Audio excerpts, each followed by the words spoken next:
Hello, আসসালামু আলাইকুম। সবাইকে শুভেচ্ছা আমার নতুন বাড়ি দেখার জন্য। দেখেন আমার মেয়ে উঠতেছে। আমরা এই প্রথম ঘরে ঢুকতেছি। দেখেন আমার মেয়ে ঢুকতেছে। আল্লাহর নাম লই সবাই দোয়া করবেন আমি যেন আমার বাচ্চাদেরকে নিয়ে সুস্থ সুন্দরভাবে জীবনযাপন করতে পারি আপনাদের দোয়ায়। দেখেন কাপড় চোপড়, খাট, আলমারি সবই নিয়ে আসা হয়েছে। এখনও কিছু গোছানো হয় নাই, সব এলোমেলোভাবে রাখানো হয়েছে।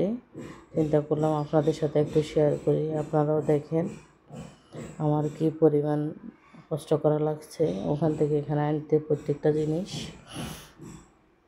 চেষ্টা করেছি যেন নষ্ট না করে ঠিক করে আনা যায়, কিন্তু আমার কাজের লোকগুলো ভালো পড়ে নাই, আমার অনেকগুলো জিনিস নষ্ট করে ফেলছে। যাক, সমস্যা নেই, যেটা হওয়ার এটা তো হবেই, এটা বলে লাভ নেই। আপনাদের সাথে শেয়ার করার জন্য চলে আসলাম।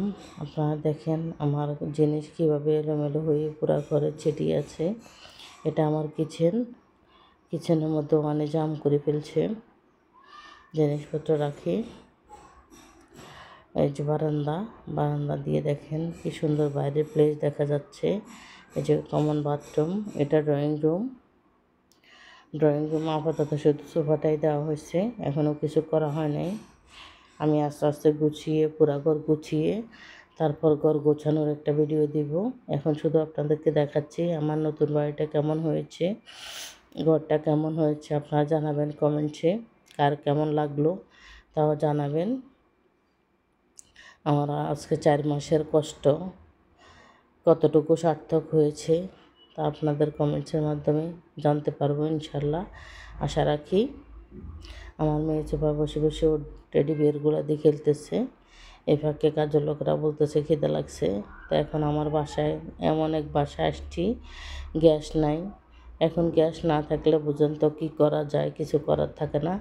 তো আমি বাইরে থেকে পুরি নিয়ে আসছি, বলছি যে সবাই পুরি খাও আর পানি খাও, কারণ এই মুহূর্তে আমিও নতুন আসছি, আমারও কিছু করার নাই। কারণ সবাই সবগুলো মিলে পুরি খাও, অনেকগুলো পুরি নিয়ে আসছি।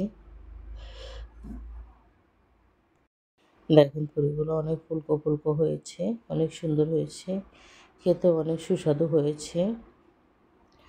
আশা করি আপনারা দেখে বুঝতে পারবেন যে পুরিগুলো কেমন হলো। সবাই খুব মজা করে খেয়েছে। আপনাদের ভাইয়া অনেকগুলো নিয়ে আসছে। বিকেলে যারা গেস্ট আছে সবাই 1-2টা করে খেয়েছে, 1 ব্যাগ নিয়ে আসছে। পুরোগুলো দেখে অসাধারণ লাগছে। এখন রাতের জন্য ডিম ভাজতে চলে আসলাম কারেন্টের চুলায়, কারণ গ্যাস তো নাই। এখন রাতের বেলা বাচ্চা কাচ্চাকে তো ভাত দিতে হবে, কী দিয়ে খাবে। তো আমি ওই বাসায় থেকে একটু বেগুন দিয়ে মাছ দিয়ে সবজি রান্না করে আনছি। বেগুন আর মাছ দিয়ে খাবে, আর ডিম ভাজি করতেছি। উপস্থিত এখন আর কিছু করা সম্ভব না, কারণ গ্যাস নাই। কারেন্টের চুলায় কোনো মাংস হবে না, মাংস টাংস হয় না, হলেও সময় লাগে। আর এখন রাতের প্রায় 12টা বাজে, এই জন্য বাচ্চারা খিদে লাগছে, ঘুমা যাবে। চিন্তা করলাম স্বল্প সময়ের মধ্যে শর্টকাট কীভাবে ভাত খাওয়া যায়, এই জন্য ডিম ভাজি আর বেগুন দিয়ে মাছ দিয়ে রান্না, সবজি আছে, ব্যাস মোটামুটি হয়ে যাবে। অতটা ভালো হচ্ছে না, কিন্তু কি করা, কিছুই করার নেই। আমি ভেবেছিলাম একটু একটু হয়তো থাকবে গ্যাস, কিন্তু কিছুই নেই।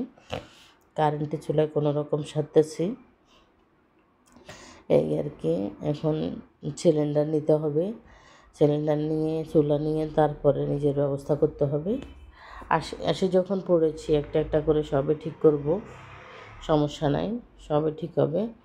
আমার বাসাটা রাস্তার পাশে, যদি কোনো শব্দ হয় সবাই ক্ষমা সুন্দর দৃষ্টিতে দেখবেন। একটা ডিম হয়ে গেছে, বাকি ডিমটাও ভেজে নিচ্ছে। ডিমগুলো ভেজে একটা একটা করে ভেজে নিচ্ছি। কারেন্টের চুলা তো বোঝেন, কারেন্টের চুলা হিটটা কম থাকে, খুব সময় লাগে হইতে, কিন্তু বিল তো উঠতেছে। সম্ভবত আল্লাহ জানে এই মাসে আমার বিল কত আসে। যেমন আমি প্রতিদিন সকালের নাস্তা, দুপুরের ভাত চুলায় কারেন্টের চুলায় করতেছি। বৃষ্টির জন্য বাড়িতে যেতে পারতেছি না, প্রচুর কাদার জন্য সিএনজি বাড়িতে ঢুকবে না, এর জন্য যেতে পারতেছি না। হলে ওই দিনে নিয়ে আসতাম। বাড়ি কিন্তু কাছে যাইতে 10 মিনিট লাগে, কিন্তু বৃষ্টির কারণে আরও আমার বাসুর রাস্তার মধ্যে নতুন মাটি ফেলেছে, এই জন্য কাদা বেশি হয়ে গেছে। এখন কোনো দিকে কিছু করতে পারতেছি না। যাক, সবাই আপনারা আমার জন্য দোয়া করবেন, আমার বাচ্চাগুলো যেন ভালো থাকে, সুস্থ থাকে, সহি সালামতে থাকে। আমি যেন ওদেরকে নিয়ে সুন্দরভাবে এখানে বসবাস করতে পারি। এতদিন যে বাসায় ছিলাম, আমার ছেলেমেয়েরা ইনশাআল্লাহ কোনো সমস্যা হয়নি। ডিম ভাজা শেষ, এবার আমরা খেতে চলে আসব। দেখেন, বেগুন দিয়ে মাছ দিয়ে রান্না করছি আর ডিম ভাজা নিয়ে চলে আসছি, ভাত বেড়ে দিয়েছি। দেখেন, আমি এ ফাঁকে শোকেসটা গোছাচ্ছি, তাও আপনাদের সাথে শেয়ার করতেছি।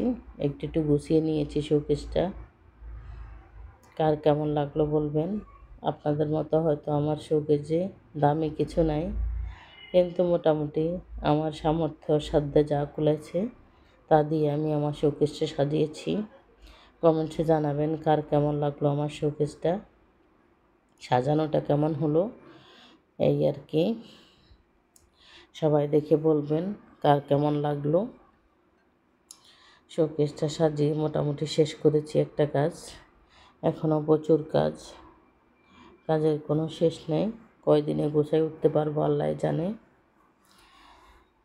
মানুষও নিয়েছি কিন্তু তারপরে শেষ করতে পারতেছি না। এপাকে কাপড়গুলো গোছাচ্ছি, কাপড়গুলো ভাজে ভাজে নিয়ে নিতেছি, মোটামুটি সাইজ করে ভাজে ভাজে নিতেছি।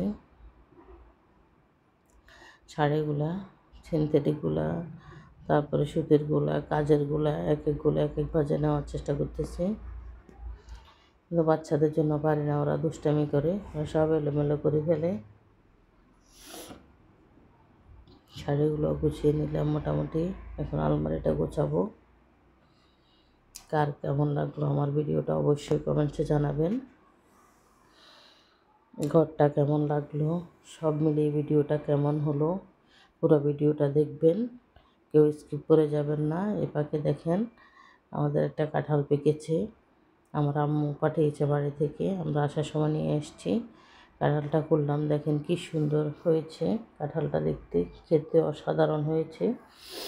কাঁঠালটা খোলা শেষ, এখন খাবো। সবাই ভালো থাকবেন। আমার ভিডিওগুলো কার কার কেমন লাগলো সবাই কমেন্টস করে জানাবেন। কাঁঠালটা অসাধারণ হয়েছে। সবাই ভালো থাকবেন। আল্লাহ হাফেজ।